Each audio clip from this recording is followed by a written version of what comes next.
નમસ્કાર ખેડૂત મિત્રો, હું રાજદીપ પરમાર વચન સીડ વતી સર્વે ખેડૂત મિત્રોનું હાર્દિક સ્વાગત કરું છું. આજે આપણે સાબરકાંઠા જિલ્લાના વડાલી તાલુકામાં આપણે આવ્યા છીએ અને અત્યારે હાલમાં મસ્તાની વચન સીડ્સની ભીંડાની મસ્તાની વેરાયટીનો પ્લોટ ઉપર આપણે જોવા આવ્યા છીએ. તો તમે અત્યારે જોઈ શકો, આપણે અહીંયા પ્લોટ જોઈએ છીએ. મસ્તાનીનો પ્લોટ ખેડૂત મિત્રોએ વાવેતર કરેલો છે. અત્યારે ગ્રીનરી કેવી છે, માલ કેવો લાગેલો છે, ફ્રૂટનો કલર, શાઇનિંગ, અને જેની તમે અહીંયા નજીકથી જોઈ શકો કે બેઠક કઈ રીતની છે. 6-7 વીણી પછી પાન ફાટે છે.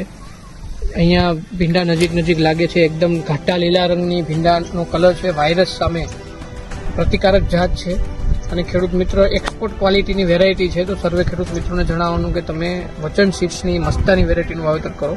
પતલી સિંગ છે, એકદમ ઘાટા લીલા રંગની સિંગ છે, પતલી સિંગ છે અને એની સાથે સાથે ફ્રૂટ વેટ સારું છે. અંદર તમે જોઈ શકો, અંદર એકદમ દાણા ફિલઅપ છે. તમે અંદર જોઈ શકો કે દાણા કઈ રીતના છે, તેના કારણે વજની છે. લાંબી સિંગ થવા છતાં, આ તમે જો ફાર્મર તોડતા ભૂલી ગયા છે, થવા છતાં પણ એની અંદર તમે જોઈ શકો કે ક્યાંય પણ દાણો બહાર દેખાતું નથી, બરાબર. તો અને એકદમ કલર છે, લાંબી સિંગ થવા છતાં પણ કલર છોડ્યો નથી. તો કહેવાનો મતલબ એ છે કે એક્સપોર્ટ ક્વોલિટીની ભીંડા છે. તો સર્વે ખેડૂત મિત્રોને જણાવવાનું કે વચન સીડ્સની મસ્તાની વેરાયટીનું વાવેતર કરો. થેન્ક યુ, ધન્યવાદ.